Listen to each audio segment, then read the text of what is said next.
chronic suppurative otitis media এতদিন পড়ানো হয়েছে acute suppurative otitis media ওটাও রিটেনে আছে ওইটারও স্টেজ আমরা বাইরে ধরি এটা রোগী থাকবে দেওয়া থাকবে chronic suppurative otitis media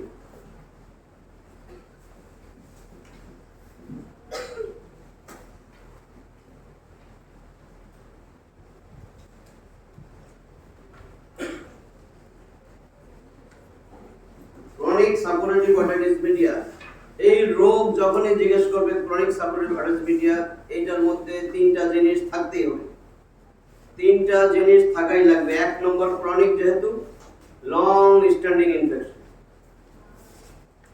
এক দুই কান দিয়া ডিসচার্জ থাকতেই হবে যে কান দিয়া পানি পড়তেছে পুজ পড়তেছে ঠিক আছে তিন পর্দার মধ্যে টিম্প্যানিক মেমব্রেনে পারফোরেশন থাকতেই হবে এই তিনটা থাকলে আমরা বলি chronic suppurative otitis media ঠিক আছে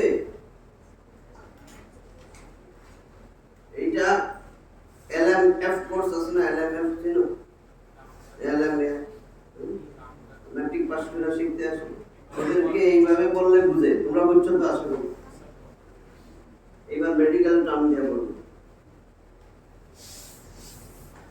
chronic suppurative otitis media it is long standing infection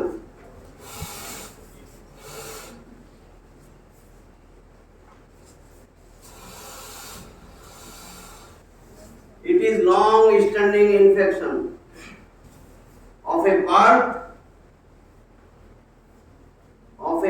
or whole of the middle ear cleft মাথায় ঢুকছে এখন এগুলা ওদেরকে বলা হয় না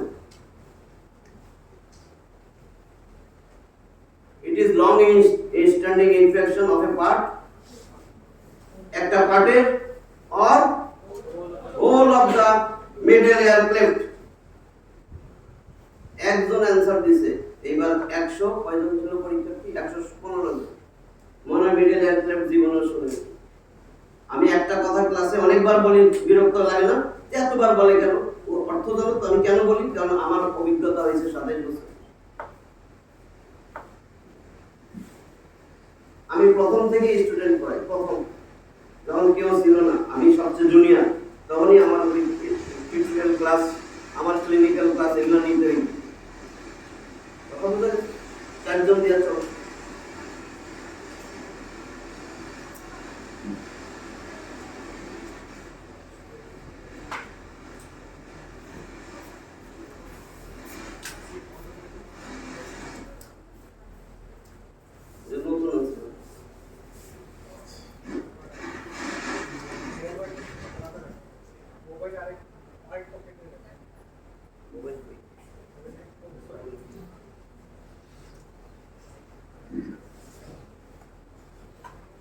তাহলে আমার ডেফিনিশন বুঝতে পারছো chronic suppurative otitis media ডেফিনিশনে থাকলে তো আমার শেষ হয়ে যাবে একদম it is long standing infection of a part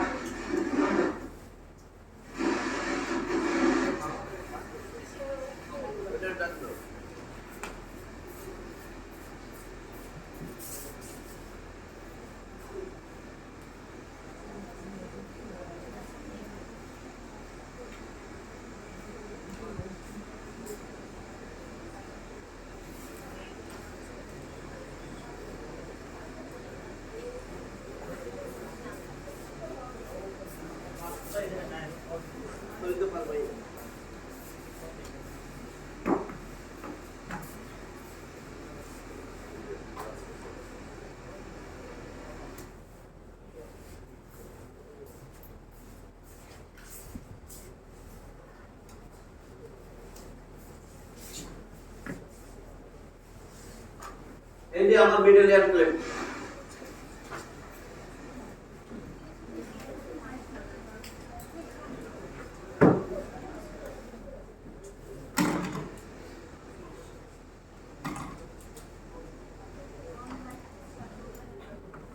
এমনি শোনা যায় আমার কথা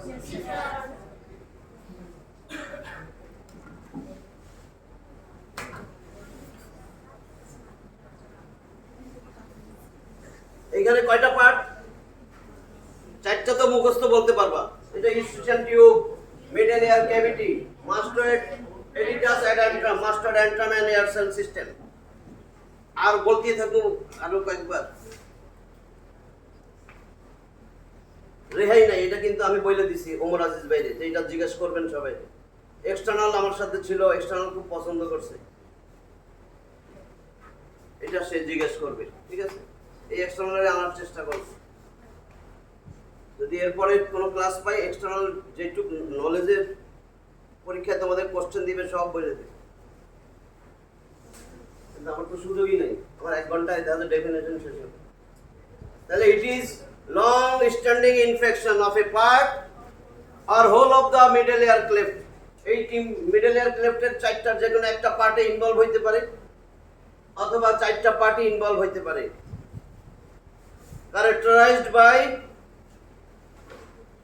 characterized by air discharge, সাথে এয়ার ডিসচার্জ থাকতে হবে। characterized by air discharge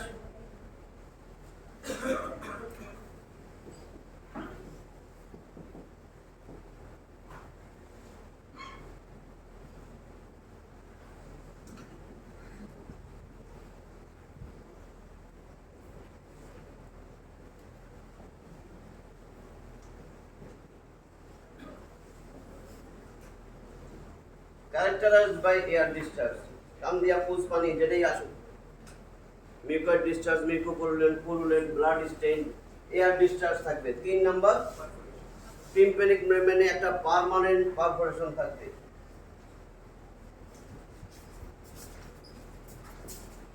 নতুন ডাইজন এনে রাখছি, এরপরে নিচে রাখছি।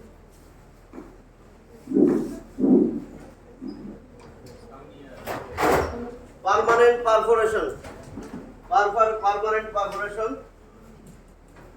in tympanic membrane. tympanic membrane এ একটা পার্মানেন্ট পারফোরেশন থাকবে।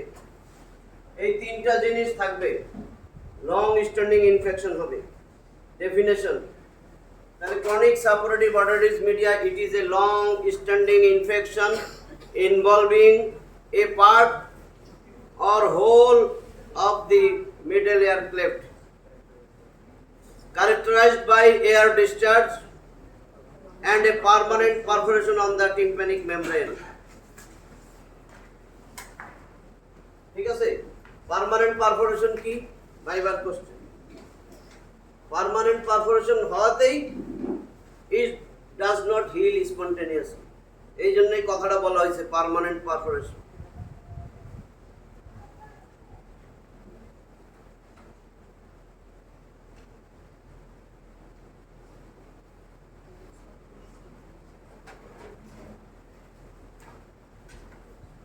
এই থাপ্পড় দিছে, ধরো পারফোরেশন হয়ে গেছে, এটা পার্মানেন্ট পারফোরেশন না।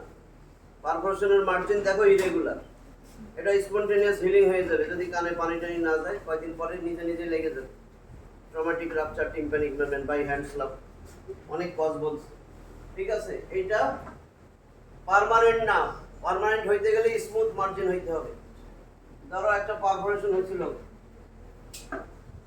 কানে পানি যায় অথবা থাপ্পড় দিয়েই, কিন্তু এরপরে বারবার রিপিটেড ইনফেকশন হয়েছে, এখন মার্জিনস ইরেগুলার না, smooth margin. Margin smooth, covered by স্কিনের lining, stratified squamous epithelium. Perforation হওয়াতে বাইরের স্কিন ভিতরে চলে গেছে।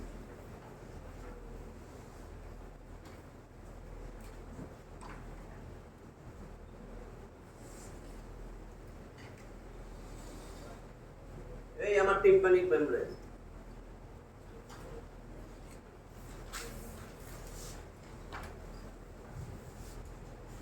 ঠিক আছে?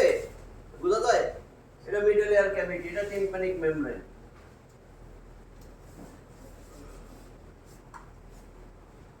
তাহলে পারফোরেশন, এইটা হলো পারফোরেশন হয়ে গেছে, বড় পারফোরেশন। এই পারফোরেশনে স্কিনের লাইনিং এখান থেকে চলে গেল, এই যে স্কিনের লাইনিং পারফোরেশন দিয়ে, বাহিরের তো পারফোরেশনের মার্জিন বাহিরে থাকার কথা স্কিন, ভিতরেও স্কিনের লাইনিং চলে আসছে। স্কিনের লাইনিং এই পারফোরেশন, এদিকে তো স্কিনের লাইনিং এক্সট্রাঅর্ডিনারি ক্যানেলের ভিতরেও স্কিনের লাইনিং ঢুইকা ভিতরেও কভার করে ফেলছে, একদম স্মুথ। তাহলে পারফোরেশন কখন আমরা বলি permanent? when its margin becomes smooth and covered by straight body squamous epithelium, then it is called permanent. It does not heal spontaneously. Eto clear hoyse? It does not heal spontaneously. তাহলে এটাকে বলে permanent perforation. Definition complete. long standing infection, কারণ chronic আগে বলছে according to duration 2 to 3 weeks, acute 3 weeks to 3 months, subacute more than 3 months, chronic তাহলে long standing infection। এটা middle ear ক্লেফটের ছবি, আর জানো বলতে না, মিডল এয়ার ক্লেফট এটা ইউস্টেশিয়ান টিউব, এটা টিম্প্যানিক ক্যাভিটি বা মিডল এয়ার ক্যাভিটি, এটা অ্যাডিটাস, এই opening diameter, এটা mastoid antrum, এটা mastoid antrum,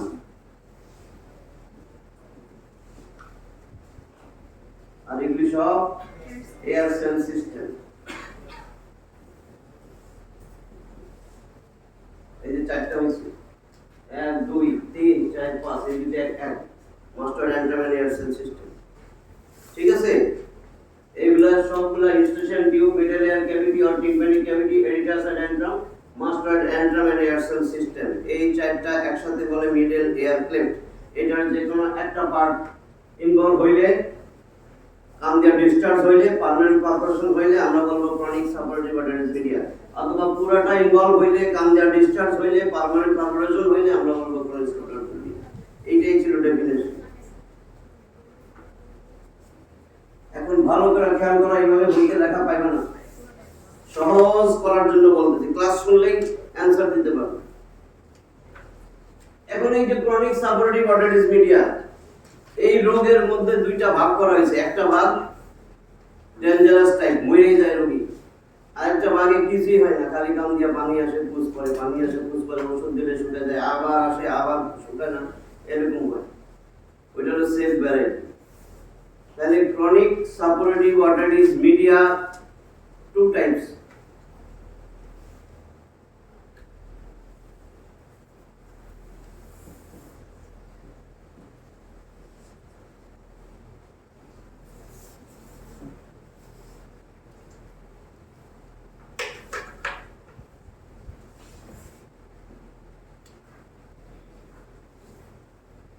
এক নম্বর টিউবোটিম্প্যানিক ভ্যারাইটি,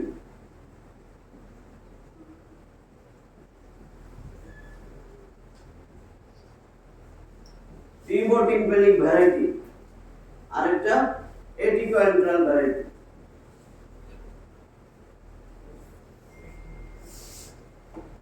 এটিক মানে সাব, এটিক মানে চিলে পোকা, এটিকোএন্ট্রাল ভ্যারাইটি।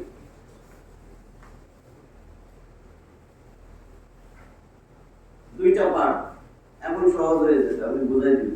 টিউবোটিম্প্যানিক, এটিকোএন্ট্রাল, কিচ্ছু লাগবে না, নিজেরাই বলবো, আমি দেখতে চাই। টিউবো মানে কোথা থেকে আসলো? টিম্প্যানিক, মিডল এয়ারের নামে টিম্প্যানিক ক্যাভিটি, তার মানে টিউবের দোষে মিডল এয়ারে ডিজিজ হবে। স্টেশন টিউবের ম্যাল ফাংশনিং এর কারণে, অনেকবার বলছি ম্যাল ফাংশনিং অফ দ্য স্টেশন টিউবের কজগুলো, যে টিউব বন্ধ হয়ে যাবে। অ্যাকিউট সাপোরেটিভ মিডিয়ার প্রথম স্টেজ টিউবাল অক্লুশন, টিউব বন্ধ হয়ে রোগগুলো হয়েছে। টিউব বন্ধ হয় ছোট ছোট বাচ্চাদের বেশি, সর্দি কাশি, তাদের স্টেশন টিউব শর্টার ওয়াইডার মোর হরিজন্টাল, শুয়ে শুয়ে দুধ টানলে, বটল ফিডিং করলেও কানে যাবে, শুয়ে শুয়ে কিছু খাইলে, ব্রেস্ট ফিডিং করলেও কানে যাবে, ঠিক আছে, ছোট বাচ্চাদের। তাহলে chronic suppurative otitis media tubotympanic variety বলছি। এটিকোএন্ট্রাল কই থেকে এটিক আসছে? এন্ট্রাল কই থেকে আসছে? এই যে মাস্টার্ড অ্যান্ট্রাম, এটা হলো এন্ট্রাল, আর এটিক হলো এটা এটিকোএন্ট্রাল ডিজিজ, মানে এখানে আর এখানে ইনভলভ হইলে কোথাও নাই এটিক আর অ্যান্ট্রাম ইনভলভ হইছে, ওটা এটিকোএন্ট্রাল ভ্যারাইটি।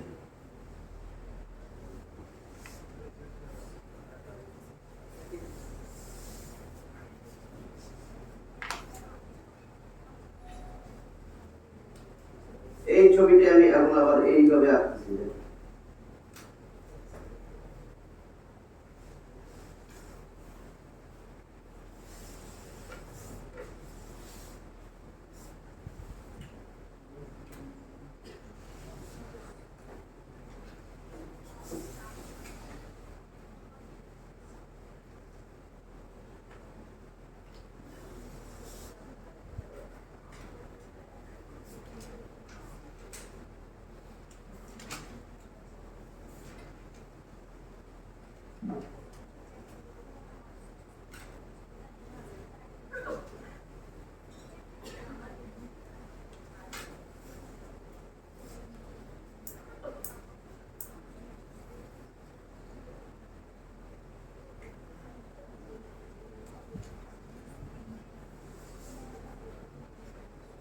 মিডল এয়ার ক্যাভিটি তিনটা ভাগে ভাগ করছেন, মনে আছে তো?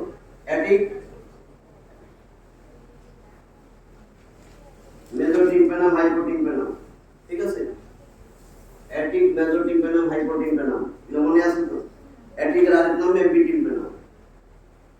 এটা হলো অ্যাটিক, এটার নাম অ্যাটিক।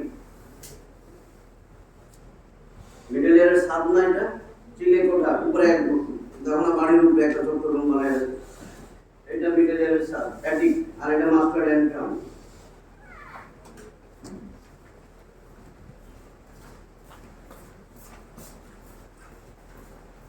অ্যাটিকে ডিজিজ হয়, হইয়া অ্যান্ট্রাম পিছনের দিকে যেতে থাকে, অ্যান্ট্রাম ইনভলভ হয়। অ্যান্ট্রাম ইনভলভ হয়ে যে মাস্টার বোনস সব ধরে যায়, পিছনেই তো মাস্টার বোনস। অ্যান্ট্রাম তো মাস্টার বোনসের লার্জেস্ট এয়ার সেল, পুরো মাস্টারটা ধরে যায়। তাহলে অ্যাটিক ধরে পিছনে চলে আসে, সেটা তো কি? এটা ইনফেরিয়র না সুপিরিয়র? আর এটা পোস্টেরিয়র না কি অ্যান্টেরিয়র? মাস্টার কোথায়, অ্যান্টেরিয়র না? তাহলে এটা পোস্টেরিয়র, এটা সুপিরিয়র। এই যে এটা পোস্টেরিয়র, মাস্টার পোস্টেরিয়র থাকে, অ্যাটিক থেকে পোস্টেরিয়র চলে যেতে থাকে ডিজিজ।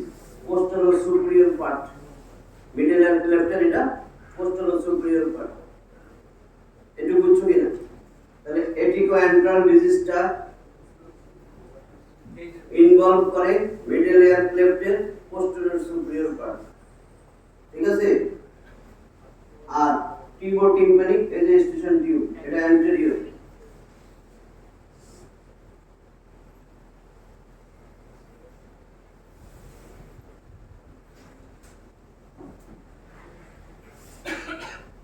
এটা অ্যান্টেরিয়র বোঝা যায়?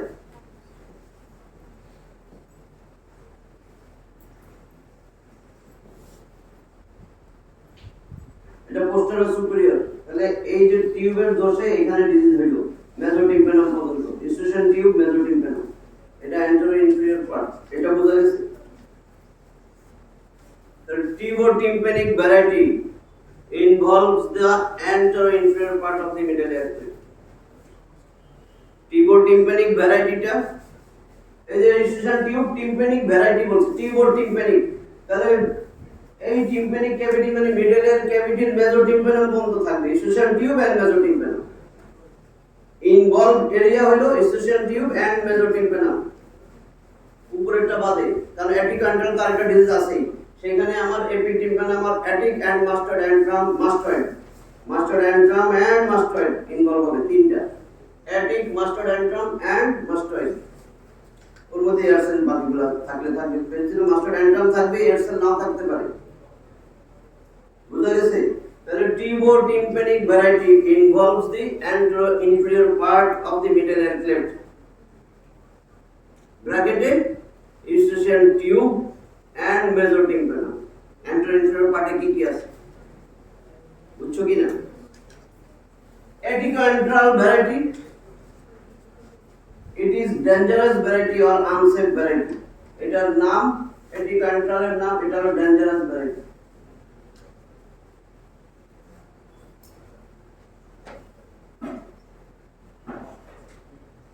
অথবা আনসেফ ভ্যারাইটি।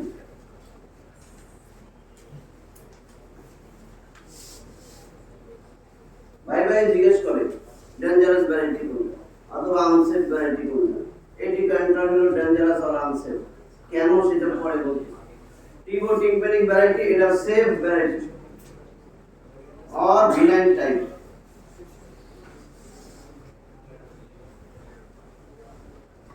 এটা safe variety or benign type.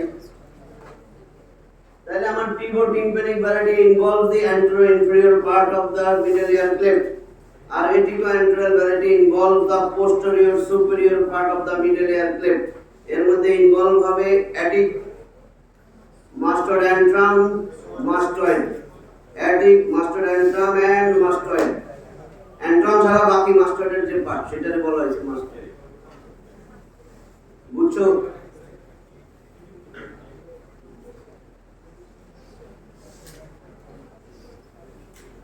এখন আমি উত্তরটা এখানে দিয়ে দিতেছি যাতে পরে তো আমি বলবোই এইটুক ডেঞ্জারাস ভ্যারাইটি না, এটা হলো সেফ ভ্যারাইটি। কেন? টিম্প্যানিক ভ্যারাইটিতে often it involves lining mucosa only. ডিজিজটা কনফাইন্ড থাকে শুধু লাইনিং মিউকোজায়। লাইনিং মিউকোজা টিম্প্যানিক ভ্যারাইটিতে infection involves only the lining mucosa of the middle ear cleft. বুঝা গেছে?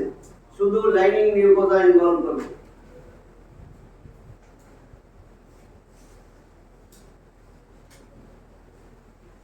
লাইনিং যে মিউকোজা আছে মিডল এয়ার ক্লেফটের, সেই লাইনিং মিউকোজাকে ইনভলভ করবে। লাইনিং মিউকোজায় কি থাকে? বোনস থাকে। পরীক্ষার সময় কিন্তু মাথা নাড়বা, কইতেছি লাইনিং মিউকোজায় কি থাকবে, ধরুন যে বোনস থাকবে। জি স্যার, তাহলে মিউকোজা হইলো কেমনে? এই জামার মধ্যে কি হাতুড়ি আছে? উত্তর হয়েছে বোনস আলাদা জিনিস না। বলা হয়েছে টনসিল কি ধরনের টিস্যু? বনি টিস্যু না মাসকুলার টিস্যু? আমি কিন্তু লিম্ফয়েড টিস্যুতে যাইনি। কেমনে দেখি কি বলে, যেটা যে লিম্ফয়েড টিস্যু, ওয়েলিয়ার স্ট্রিং বলো, কি ধরনের টিস্যু? এক্সটার্নাল তো আশ্চর্য হয়ে গেছে, তাহলে এটা ছাড়া যাবে আমার সিনিয়র। পরে বুঝি না পারবে, এটা ভাস্কুলার টিস্যু না মাসকুলার টিস্যু না বনি? স্যার বনি টিস্যু। না স্যার মাসকুলার টিস্যু। এই জন্য আমি লাইনিং মিউকোজাটা বললাম, এটা বোনস না। লাইনিং মিউকোজা বোনস না। তো এক কথা বারবার বলছি। তাহলে আমার লাইনিং মিউকোজা যদি ইনভলভ হয়, লাইনিং মিউকোজায় থাকে কি? Serous cell, goblet cell, mucous cell. Secretion বেশি হবে এটাতে না বোনস ধরবে? এটা একটা লাইনিং মিউকোজা, এটার মধ্যে সেরাস সেল আছে, গবলেট সেল আছে, মিউকাস সেল আছে। প্রফিউজ সিক্রেশন হবে টিম্প্যানিক ভ্যারাইটিতে। তাহলে টিম্প্যানিক ভ্যারাইটিটা সেফ ভ্যারাইটি কেন? কারণ এটা খালি মাত্র লাইনিং মিউকোজাকে ইনভলভ করে। Middle air ক্লেফটে lining mucosa involve হওয়াতে প্রফিউজ সিক্রেশন হবে, এবং সিক্রেশনগুলো কেমন হবে? মিউকয়েড সিক্রেশন হবে, মিউকয়েড।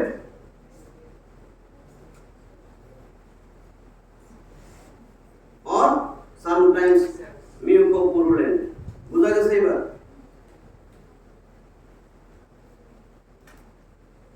আমি সহজ কথা বলছি, এগুলোই ভাইবার কোশ্চেন। এইখানে এটিকোঅ্যান্টেরাল ভ্যারাইটি, এখানে মিউকাস সিক্রেশন হয়েছে, প্রফিউজ সিক্রেশন এই জন্যই হয়েছে যেহেতু সেরাস সিক্রেশন, গবলেট সেলের সিক্রেশন, মিউকাস সিক্রেশন, তাহলে প্রফিউজ সিক্রেশন হবে। সিক্রেশনগুলা নন অডরাস মানে কোনো দুর্গন্ধ নাই, নো ফাউল স্মেলিং। নন অডরাস বলে, নন অডরাস। অর্ডার মানে গ্রাম। এই টিম্প্যানিক ভ্যারাইটির সিক্রেশন নন অডরাস।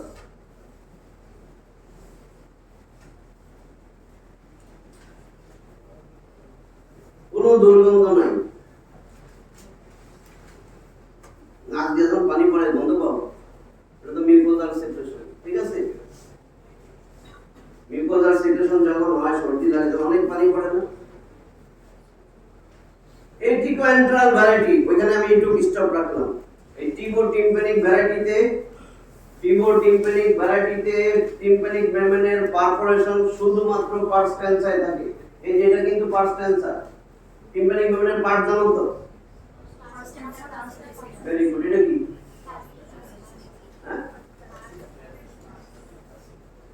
এগুলো যেন ভুল না হয়। Anterior malleolar fold, posterior malleolar fibrous tissue loosely arrange থাকে, লুজ এরিওলার টিস্যু। আর পার্স টেনসাই ফাইব্রাস টিস্যু ওয়েল অ্যারেঞ্জড, এই জন্য টেনসার শক্ত মজবুত, এটা দুর্বল। পার্স প্লাসিটা দুর্বল, যখন স্টেশনে বন্ধ হয়ে মেটেল এয়ারে নেগেটিভ প্রেসার হয়, পার্স প্লাসিটা ভিতরে ঢুকে বেলুন এরকম টান দিলে ঢুকে ভিতরে, এইটা খুলে ভিতরে ঢুকে যায়। পার্স টেনসাই কোনো পারফোরেশন হইলে সেটা সেন্ট্রাল পারফোরেশন। এইটা না পারলে অ্যাকশন আমার সাথে অনেক রাগারে এই করে না, এটা পাস করানো যাবে না, এটা পাস করানো যাবে না, এটা গ্রস জিনিস। কারণ রোগী দেখে পারফোরেশন দেখে ডায়াগনোসিস হয়ে যায় যে পারফোরেশন তো দেখা যায় পার্স টেনসাই, কাজে এটা CSM tubotympanic variety, safe variety.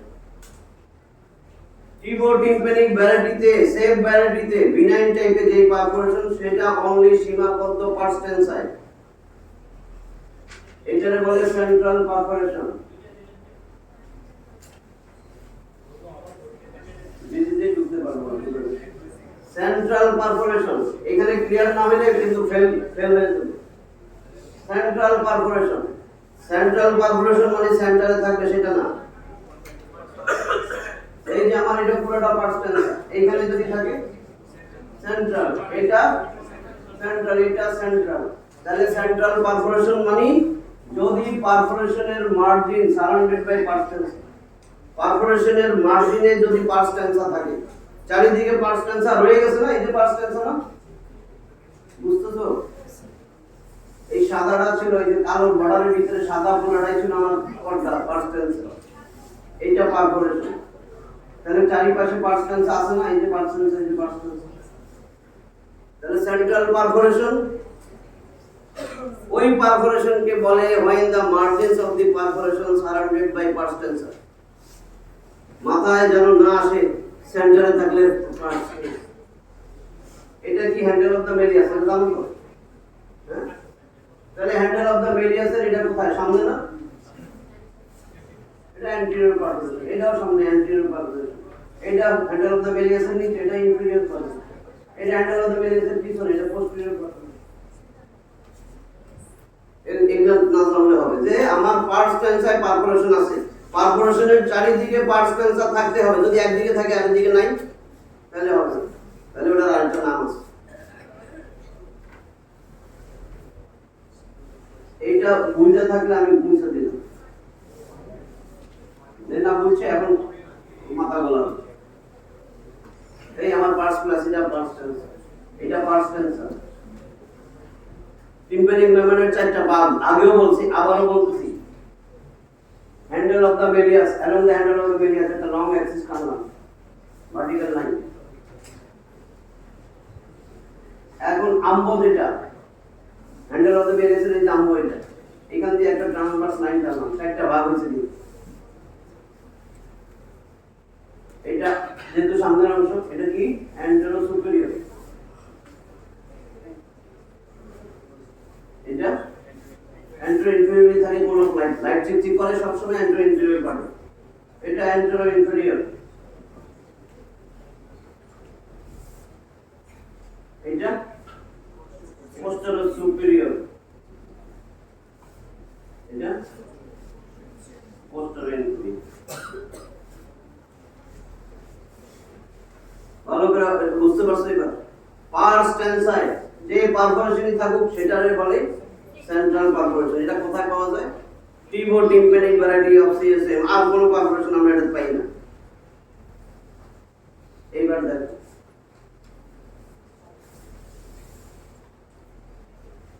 এই পারফোরেশনটা কি? সেন্ট্রাল। এটা বলছি পারফোরেশনের মার্জিন সারাউন্ডেড বাই পার্স টেনসাই। এই পাশে পার্স টেনসাই আছে, এই পাশে টিম্প্যানিক মেমব্রেন কোথায় বসানো থাকে? টিম্প্যানিক মেমব্রেনের চারিপাশে ফাইব্রাস অ্যানুলাস থাকে। ফাইব্রাস অ্যানুলাসটা বনি টিম্প্যানিক সালকাসের গায়ে থাকে।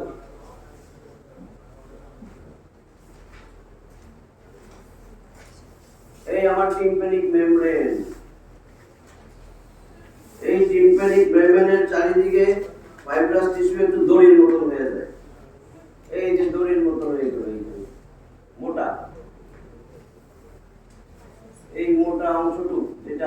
ঢুকানো থাকবে বনি গর্ত, এইটার নাম টিম্প্যানিক অ্যানুলাস বা ফাইব্রাস অ্যানুলাস। ফাইব্রাস টিস্যু একটু মোটা হয়ে গেছে, পর্দার থেকে খাঁজের মধ্যে জানলায় যেরকম দেখবা জানলায় কাঁচ বসায়, শুধু কাঁচ বসানো একটা রাবার আছে, ঠিক আছে, রাবার আছে না, এই রাবারটা হলো ফাইব্রাস অ্যানুলাস।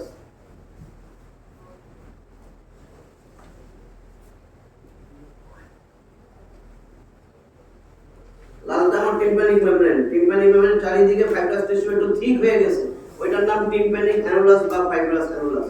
এবার পর্দাতে এমনি ধুয়ে দেন আল্লাহ, তাহলে তো বুঝলে পড়ে যাবে। এটা একটা বনি খাঁজের মধ্যে টিম্প্যানিক সালকাস, টিম্প্যানিক বোন খাঁজ আছে, কাজটারে বলে টিম্প্যানিক সালকাস, বনি টিম্প্যানিক সালকাসে ঢুকানো। এইটা হলো বনি টিম্প্যানিক সালকাস, ঠিক আছে, ওই বনি টিম্প্যানিক সালকাসে ঢুকানো। তাহলে আমার পারফোরেশনটা যদি পোস্টারো সুপিরিয়র, দেখো এটা কিন্তু পোস্টারো সুপিরিয়র, পোস্টারো সুপিরিয়র কোয়াড্রেন্টে হয়, এক পাশে টিম্প্যানিক মেমব্রেন, আরেক পাশে বনি টিম্প্যানিক সালকাস, আরেক পাশে বনি টিম্প্যানিক সালকাস, অথবা আরেক পাশে ডিস্ট্রয় করে ফেলছে বনি টিম্প্যানিক অ্যানুলাসকে, এখনো সালকাসের কাছে টাচ করছে। রোগী তো দুই অবস্থায় আসতে পারে, এখনো বনি টিম্প্যানিক সালকাস ধরে নাই, কিন্তু ফাইব্রাস অ্যানুলাস খেয়ে ফেলছে, নষ্ট করে ফেলছে, তাহলেও সেটা মার্জিনাল পারফোরেশন। এক কথায় কোনের দরকার নাই, মার্জিনাল পারফোরেশন যদি পারফোরেশনের মার্জিন এক পাশে সারাউন্ডেড বাই টিম্প্যানিক মেমব্রেন, আরেক পাশে বাই বনি সালকাস, এটা বুঝা গেছে? এক পাশে বনি সালকাস টিম্প্যানিক সালকাস, আরেক পাশে টিম্প্যানিক মেমব্রেন, এটা মার্জিনাল পারফোরেশন। এটার আরেক নাম পোস্টেরিয়র সুপিরিয়র মার্জিনাল পারফোরেশন। কোন কোয়াড্রেন্টে? পোস্টেরিয়র সুপিরিয়র, এজন্য এটা ওই জায়গায় হবে। কেন হবে পরে বুঝাবো। টিম্প্যানিক মেমব্রেন থাকেই এই যে এক্সট্রাঅর্ডিনারি ক্যানেল, দেখো সহজে বুঝবা, এই এক্সট্রাঅর্ডিনারি ক্যানেল।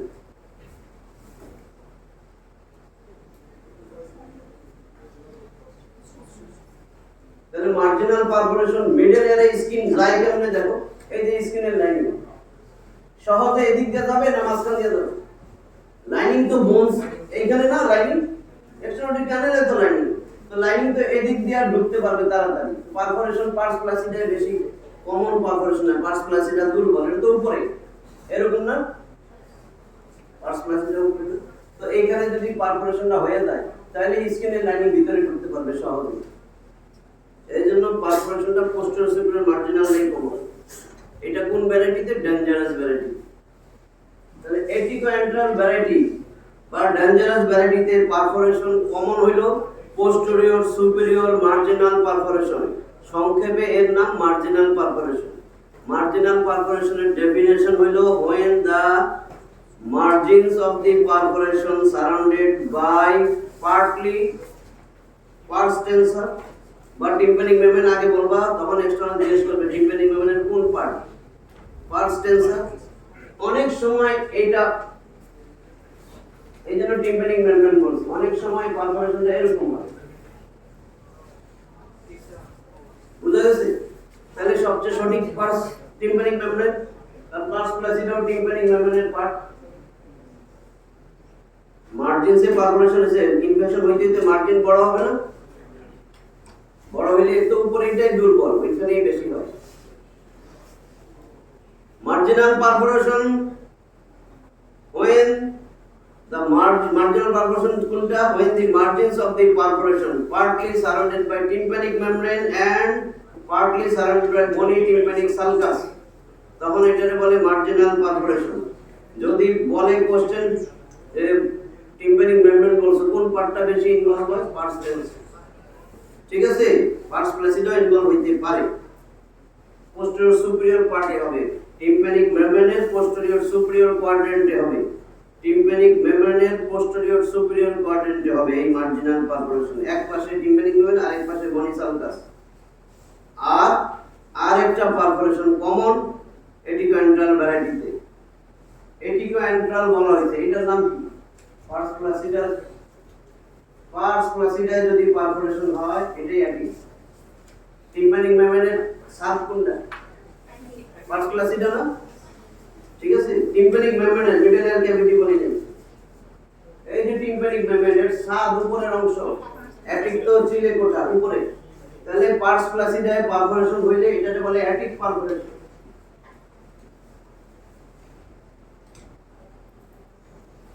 তাহলে অ্যাটিক পারফোরেশনের definition, when perforation is situated in the pars placida, pars placida perforation হইলেই এটা অ্যাটিক পারফোরেশন। তাহলে আমার অ্যাটিকোএন্ট্রাল ভ্যারাইটিতে দুই ধরনের পারফোরেশন হয়, একটা হলো অ্যাটিক পারফোরেশন, একটা হলো পোস্টেরিয়র সুপিরিয়র মার্জিনাল পারফোরেশন। ওইটার আরেক নামই marginal perforation. Atticoantral variety dangerous variety. কেন ডেঞ্জারাস? ভেরি গুড, কে বলছে? এখন এইখানে দেখো এই ছবিটা, এটা তো পারফোরেশনটা অ্যাটিক পারফোরেশন, পার্স প্লাসিডা দিতেছে, তাই না? এই যে পার্স প্লাসিডা পার্স টেন্সর, আমার এখানে কি আছে? মিডল এয়ার না? ছবিটা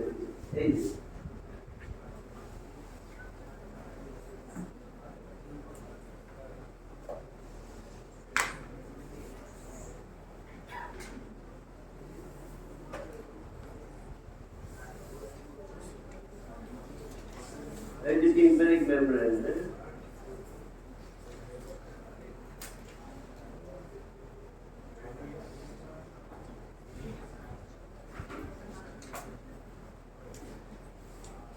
এই যে আমার উপরের অংশ, এটা পার্স টেন্সর, পার্স প্লাসিডা। পার্স প্লাসিডা তো উপরে, এখন পার্স প্লাসিডা দ্বারা পারফোরেশন হয়ে গেল।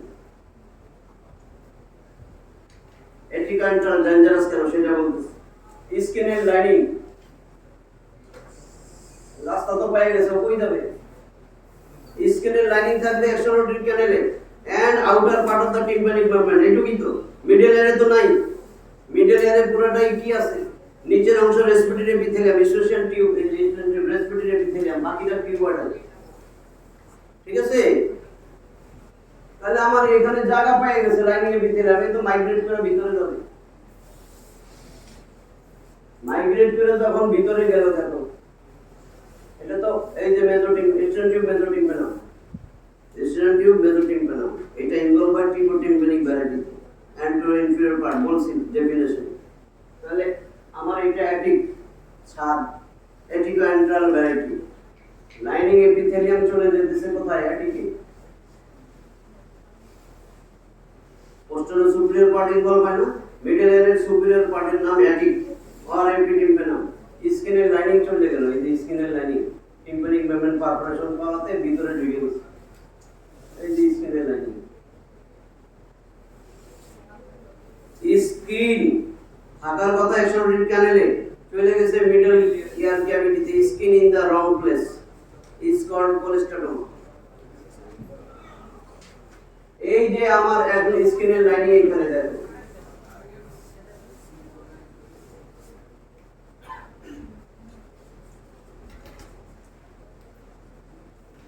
এটার নাম কোলেস্টিয়াটোমা।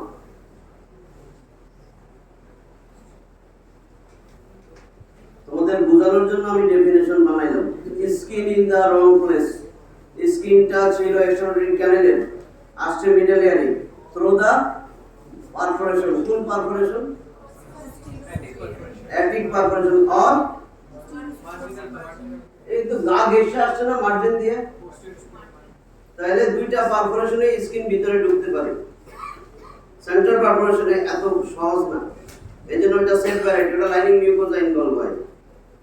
আর এখানে দেখো কি হইছে, একদম মার্জিনে বোনসের গা ঘেঁষে, তো সেই গা ঘেঁষে গেছে এপিথেলিয়াম মাইগ্রেট করে মিডল এয়ারে গেছে, ইনভেড করছে ভিতরে। তাহলে আমার এখন skin in the wrong place is called cholesteatoma বলছি। এবার কোলেস্টোটোমার ডেফিনেশন পরীক্ষায় জিজ্ঞেস করবেই, হোয়াট ইজ কোলেস্টোটোমা?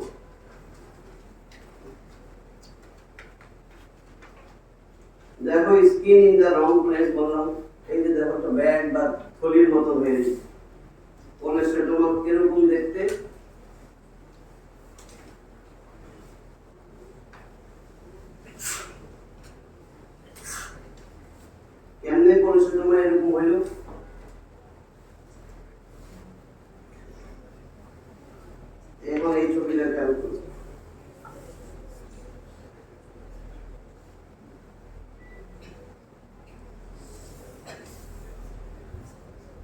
টিম্প্যানিক মেমব্রেন দুর্বল কোন অংশ ফার্স্ট প্লাসিডা।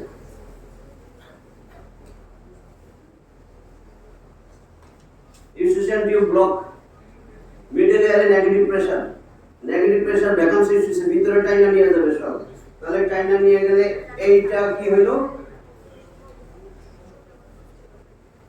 ভিতরে ঢুকতেছে। এক আমি এখন শুধু এইটাই আঁকবো, তোমরা আশা করি বুঝবা।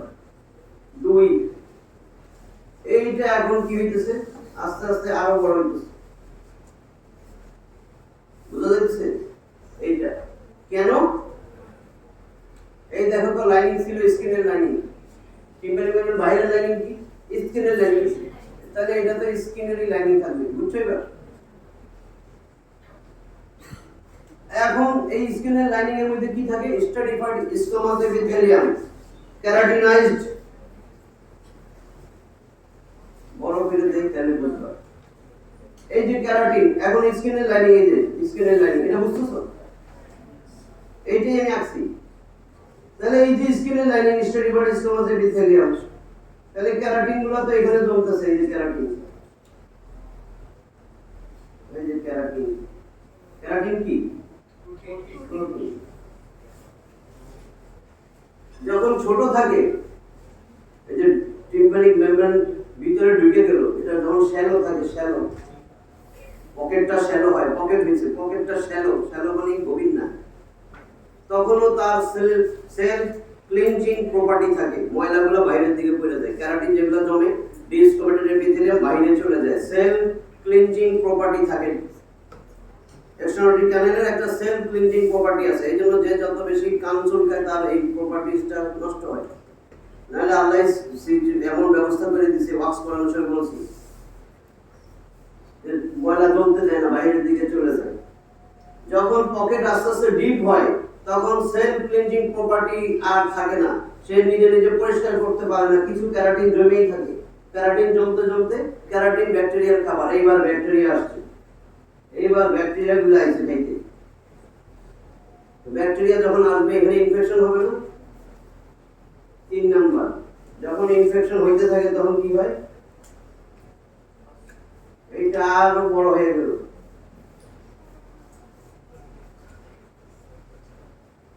কি সুন্দর কলম দিছে।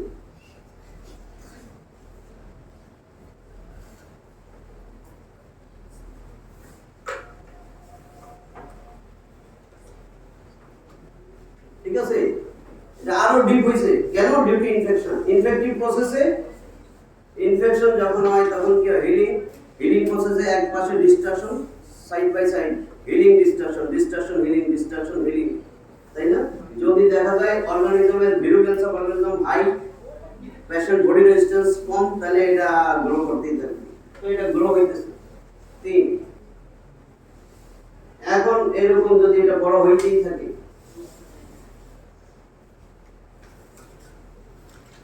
এই যে টিম্প্যানিক মেমব্রেন আস্তে করে ছুটে যাবে, পারফর হইতে ছুটে এটা কিন্তু টিম্প্যানিক মেমব্রেন, এখানে এক্সট্রানোটিক ক্যানেল, এটা মিডল এয়ারে ঢুকে গেছে না, তাহলে স্কিনের lining, skin in the wrong place is called cholesteatoma. এখানে কি আছে? কেরাটিন, কেরাটিন গুলো জমবে না, কেরাটিন আর পরিষ্কার হইতে পারে না, ব্যাকটেরিয়া খাইতে আসছে। এটা বুঝতেছো কিনা আমার কথা? এই যে ব্যাকটেরিয়া গুলো ঢুকছে, ব্যাকটেরিয়া এইটারে বলে কোলেস্টেটল। এটা কোথায় আছে এখন? মিডল এয়ারের অ্যাটিকে, মিডল এয়ারের অ্যাটিকে, অ্যাটিকান্টাল ডেঞ্জারাস ব্যাধি। কেন ডেঞ্জারাস ব্যাধি? বিকজ এখানে একটা প্যাথোলজি হয়, এটার নাম কোলেস্টেটোমা। এটা ডেঞ্জারাস ব্যাধি এই জন্যই যে এখানে একটা প্যাথোলজি হয়, যে প্যাথোলজির নাম কোলেস্টেটোমা। আমি আরো বুঝাই দিই, বাংলায় বলতেছি। যেই কোলেস্টেটোমার having the property to destroy the bones, যেটা বোনস ডিস্ট্রাকশন করে, বোনস ডিস্ট্রাকশন কইরা সে এক্সট্রাক্রেনিয়াল ইন্টারক্রেনিয়াল কমপ্লিকেশন করে। এটা আমি আরো সহজ করে দিব, আমি বোঝানোর জন্য বলতেছি। এখন এই কোলেস্টেটোমার ডেফিনেশনটা হইলেই ক্লিয়ার হয়ে যাবে। এইটার ডেফিনেশন আমি তো নিজেই পারবা। এটা কিন্তু ছুরিটা কোথায় আসছে? এই মিডল এয়ার ক্যাভিটি। ছবিটা বুঝতেছো? এটা এক্সট্রাঅর্ডিনারি ক্যাভিটি। এই কান, এটা মিডল এয়ার, এই যে স্টেশন টিউব। তাহলে কোলেস্টেটমা কেমনে সুইটে গেল? কথা হয়েছে pocket due to negative pressure in the middle ear cavity. কেন negative pressure? Eustachian tube malfunction, block. Eustachian tube block হয়েছে, নেগেটিভ প্রেসার মিডল এয়ারে হয়েছে। নেগেটিভ প্রেসারের কারণে কি হয়েছে? Tympanic membrane there occurs retraction of the tympanic membrane, pocket formation, এটাকে বলে রিট্রাকশন পকেট। এই রিট্রাকশন পকেট গ্র্যাজুয়ালি becomes deep end। এই ডিপ হইতে হইতে এটা এক সময় কি হয়? separated from the perforated tympanic membrane। tympanic perforation is lifted are situated in the attic of the middle ear। middle ear এর attic, এটার নাম কোলেস্টেটমা। কোলেস্টেটমার definition: it is a bag or sac। দেখো ব্যাগের মতন এর নাম থাকে। এখন এখানে রশি বেঁধে নিয়ে যাও,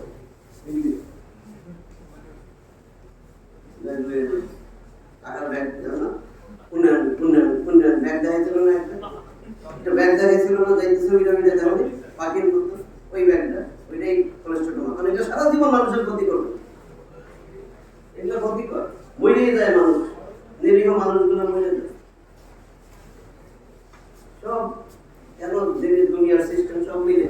নিরীহ মানুষ কোনগুলা? গ্রামে গঞ্জের যেগুলো টাকা পয়সা নেই, গরিব মানুষ, নিরীহ না, ওগুলো তো চিকিৎসা করতে পারে না, তখন মরে যায়।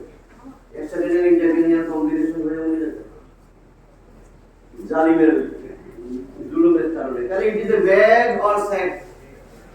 আই হাই রে, দেখো আমি আর কিছু বলবো না, এই যে it is a bag or sack lined by stratified squamous epithelium. যা যা আছে এটাই বলতেছে।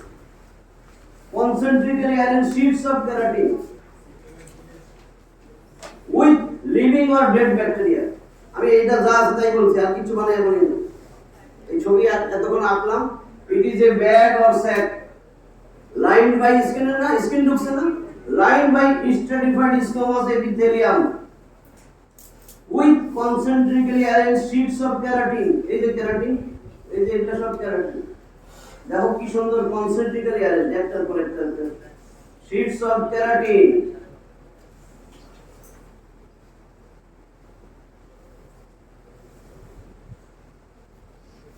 আমি তো স্ট্যাটাস ক্লোজে দিতে দিই। আর এই লাল ব্লাসি ওই যে ব্যাকটেরিয়া খাইতে ছিল, কিছু মারা গেছে, healing destruction side by side. তাহলে কিছু ব্যাকটেরিয়া এখন জীবিত আছে, নাহলে তো এটা রোগ বন্ধ হয়ে যেত। তাহলে have one key with living or dead bacteria, living or dead bacteria having the property to destroy the bones। it is a bag or sac lined by stratified squamous epithelium। যে পণ্ডিতরা লিখতেছে না, এই পণ্ডিতরা আমারে বলবা ট্রাইজোমি 21। কি কস? Trisomy 21।